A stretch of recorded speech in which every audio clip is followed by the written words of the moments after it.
This is the thing, and we're going to make it.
And there you go.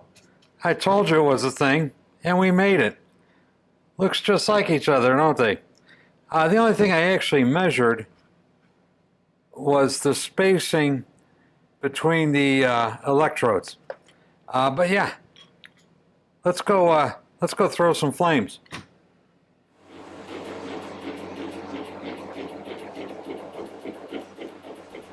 At the other end of the spark plug wires is a Sportster magneto spinning in my lathe.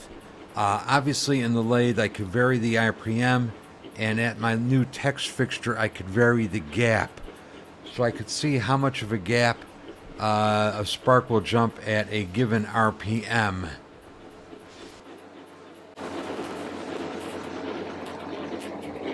So I'm going to kill the lights and let's look at it in the dark and see what it looks like. So I've got this mag I just rebuilt, and there's no published specs so far as I'm aware as to what RPM and how much spark, how much gap a spark should be able to jump. I'm kind of experimenting here. Obviously you could hear it. I think you could hear it anyway. I could smell the ozone coming off of this thing. I've had this set up sparking 3 or 4 times, and at high RPM the gap will jump outside the gap over here and between the electrodes going into these phenolic blocks. So this mag will throw a spark an inch or more, which is really pretty impressive. Really pretty impressive. Also, if I crank the RPM up and increase this gap, it'll spark between the towers and the magnetos. So what I'm trying to do with all this is just kind of trying to build a little knowledge as to, you know, this mag sparks good, this other mag doesn't, which one will start an engine, which one won't. And I'm going to correlate, eventually build a correlation between how much gap a magneto will jump versus how easily it'll start an engine. And I'm trying to correlate it with the other tests I do in the pressurized chamber. But anyway, mission accomplished, text fixture is built, and it works as advertised. Well, it works as much as I need it to work anyway. And with that, I am out of here. We'll see you next time. Bye. Just a quick reminder. You can help support and grow this channel, first of all and most importantly, by hitting that subscribe button. So if you haven't subscribed already, go ahead and hit the subscribe button. If you'd like to do a little more, join me on Patreon. Links down below. So go ahead and join me on Patreon if you feel so inclined. And finally, coffee cups, stickers, and gas tank covers are available. This is a new design coffee cup. I like the old ones, but I like these new ones even better. Links will be provided in the description down below. Get yourself some. And thank you all ever so much for watching these videos. I really appreciate it. Bye.